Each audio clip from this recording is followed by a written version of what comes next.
Assalamualaikum anak soleh dan soleha, semangat pagi.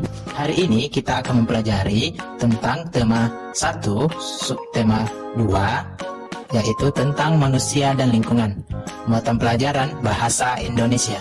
Adapun tujuan pembelajaran kita hari ini, yang pertama adalah menjelaskan pengertian ide pokok. Kedua, menemukan ide pokok dalam tes bacaan. Ketiga, menemukan ide pokok dalam teks tulisan. Yang terakhir, menceritakan kembali isi teks berdasarkan ide pokok. Apa itu ide pokok?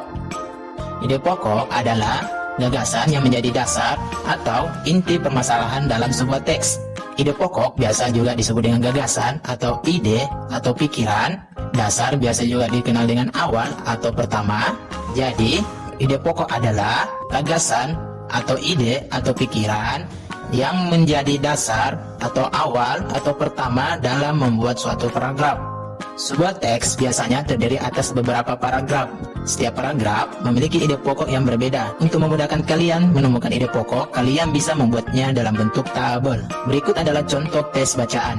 Ada 2 paragraf ya Nanda. Paragraf pertama terdiri dari 5 kalimat. Paragraf kedua terdiri dari 4 kalimat. Apa ide pokok dari kedua paragraf tersebut? Untuk mengetahuinya ada beberapa langkah. Ingat ya, yang pertama, untuk mencari ide pokok, kalian harus mencari dahulu kalimat utamanya. Yang kedua, kalimat utama biasanya terletak di awal paragraf atau biasa dikenal paragraf deduktif, atau di akhir paragraf yang biasa dikenal paragraf induktif. Kalimat utama terletak di akhir paragraf, biasanya menggunakan kata-kata tertentu berupa sebagai kesimpulan, jadi, dengan demikian, oleh karena itu, dan sayangnya. Selain kalimat utama, ada namanya kalimat penjelas. Kalimat penjelas kalian bisa temukan dengan adanya atau biasanya menggunakan kata-kata penghubung seperti bahkan, pada, dengan, contohnya, terlebih lagi, misalnya, namun, jika, beberapa, dan lain-lain. Di paragraf pertama ada 5 kalimat. Yang pertama, kedua, ketiga, keempat, dan kelima. Ananda perhatikan apakah di antara kelima kalimat tersebut adakah yang menggunakan kata hubung, ataukah perhatikan kembali adakah kata spesial yang biasanya ada di akhir paragraf. Ya, ternyata ada ya, yaitu kata jadi. Maka paragraf pertama merupakan paragraf induktif atau kalimat utamanya berada di akhir paragraf atau akhir kalimat. Sekarang kita beralih ke paragraf kedua. Paragraf kedua memiliki 4 kalimat. Sekarang perhatikan kembali, apakah di antara keempat kalimat tersebut memiliki kata hubung. Kita mulai dari kalimat pertama. Apakah ada memiliki kata hubung? Kalimat kedua, apakah memiliki kata hubung? Ya, ada ya, yaitu kata dengan. Kalimat ketiga, apakah memiliki kata hubung? Oh, ternyata juga ada, yaitu kata pada. Dan kalimat yang terakhir, apakah memiliki kata hubung? Dan ternyata di kalimat keempat atau yang terakhir memiliki kata hubung, yaitu kata namun. Jadi, kesimpulannya adalah kalimat utamanya adalah pada kalimat pertama, karena di antara kalimat 2, 3, dan 4 semuanya memiliki kata hubung. Contoh tabel ide pokok. Jadi, jika Ananda sudah menemukan kalimat utamanya, seperti contoh teks bacaan tadi, paragraf 1, jadi orang tua mesti hati-hati dalam mendoakan anaknya. Paragraf kedua, sebagai anak, kita juga harus berbakti kepada orang tua. Sekarang kalimat utamanya ini akan kita cari ide pokoknya dengan menggunakan tabel. Di sini ada 2 kolom ya. Jadi sesuaikan dengan paragrafnya ya. Jika paragrafnya 3, maka buat 3 baris dengan 2 kolom. Kolom pertama yaitu paragraf ke, dan kolom kedua yaitu ide pokoknya. Perhatikan kembali kalimat utama di paragraf pertama. Jadi orang tua mesti hati-hati dalam mendoakan anaknya. Maka ide pokoknya adalah orang tua mesti hati-hati dalam mendoakan anaknya. Kita ke paragraf kedua. Sebagai anak, kita juga harus berbakti kepada orang tua. Maka ide pokoknya adalah kita harus berbakti kepada orang tua. Mengidentifikasi atau menemukan ide pokok dalam teks lisan. Apa itu teks lisan? Teks lisan adalah teks yang diberikan secara langsung atau melalui mulut. Adapun untuk menemukan ide pokok dalam teks lisan ada beberapa langkah-langkah yang perlu Ananda perhatikan. Yang pertama, dengarkan teks dengan sungguh-sungguh. Yang kedua, catat semua peristiwa yang sedang dibicarakan dalam teks. Yang ketiga, tentukan topik serta kalimat utama yang menjadi inti dari teks lisan. Yang keempat, tentukan ide pokok dari teks lisan berdasarkan kalimat utama yang telah ditentukan. Dan yang terakhir, tulislah setiap ide pokok dari teks yang didengar ke dalam tabel. Ayo berlatih. Sekarang, Ananda siapkan buku tulis dan pulpennya. Bapak akan membacakan teks yang berjudul Pembasmian Hama Tikus yang Alami. Ananda coba berlatih untuk menemukan kalimat utama dan ide pokok pada tiap paragraf. Ingat, sebelum menyimak teks utama adalah biasanya kalimat utama terletak di awal paragraf dan akhir paragraf. Ingat, jika kalimat utamanya di akhir paragraf biasanya menggunakan kata-kata berupa sebagai kesimpulan. Jadi dengan demikian, oleh karena itu dan sayangnya, kalimat penjelas menggunakan kata-kata penghubung seperti bahkan, contohnya, terlebih lagi, misalnya, beberapa, dan lain-lain. Baik, Bapak akan membacakan teks bacaan tentang pembasmian hama secara alami. Paragraf pertama, tikus merupakan salah satu hama pengganggu bagi para petani di perkebunan. Hal itu pun tentunya akan merugikan petani.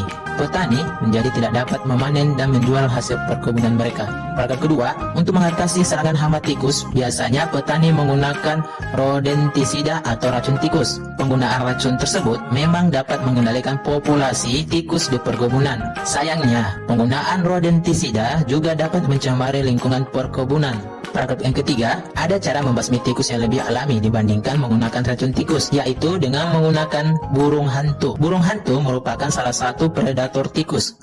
Burung hantu secara alami akan memangsa tikus-tikus di perkebunan karena merupakan mangsanya. Jadi, membasmi tikus dapat dilakukan menggunakan burung hantu.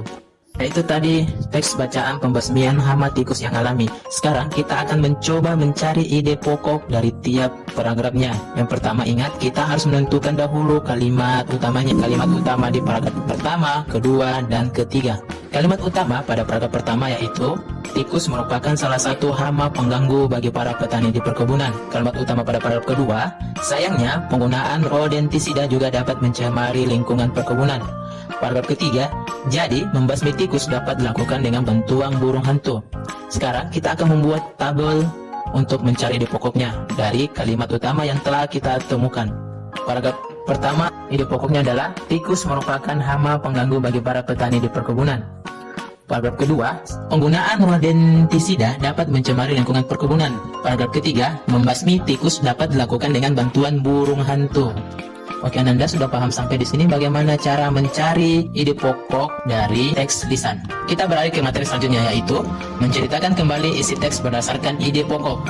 Berikut langkah-langkah menceritakan kembali isi teks berdasarkan ide pokok. Yang pertama, catatlah informasi penting yang disampaikan dalam teks. Kedua, buatlah ide pokok dari teks yang didengar. Ketiga, buatlah kalimat utama yang berisi ide pokok tersebut. Keempat, buatlah beberapa kalimat yang berisi informasi-informasi yang penting dari teks tersebut. Kelima, perhatikan ejaan dan pemilihan kata saat membuat kalimat. Keenam, susunlah kalimat utama dan kalimat pengembang atau pendukung hingga menjadi teksnya, baru yang urut. Bagaimana? Apakah kamu sudah paham? Kalau belum, kembali ke awal video. Kalau sudah, ayo kita kerjakan tugas. Baiklah, Bapak akan membacakan teks lisan berjudul Ikan Parimanta. Paragraf pertama, ikan parimanta salah satu spesies ikan terbesar di dunia. Lebar tubuhnya bisa mencapai 6-8 meter. Namun, ada juga laporan yang menyebutkan panjang ikan parimanta mencapai 9,1 meter. Bobot terberat ikan parimanta yang pernah diukur mencapai 3 ton. Paragraf kedua, ikan parimanta memiliki ciri khas. Ikan ini memiliki sepasang tanduk di dekat mulutnya. Tanduk ini sebenarnya sepasang sirip kepala. Di dalam mulut ikan ini terdapat 300 gigi kecil berbentuk pasak dan nyaris tersembunyi di bawah kulit. Ikan ini memiliki celah insang di bagian bawah tubuhnya. Paragraf ketiga, populasi ikan tersebut dianggap dekat dengan bahaya karena tingginya kegiatan perikanan. Sementara itu, siklus kelahiran ikan ini rendah. Rumor tentang manfaat insang ikan parimanta menyebabkan perburuan ikan ini semakin tidak terkendali. Hal ini menyebabkan jumlah ikan ini semakin sedikit. Dengan demikian, ikan parimanta masuk kategori terancam punah.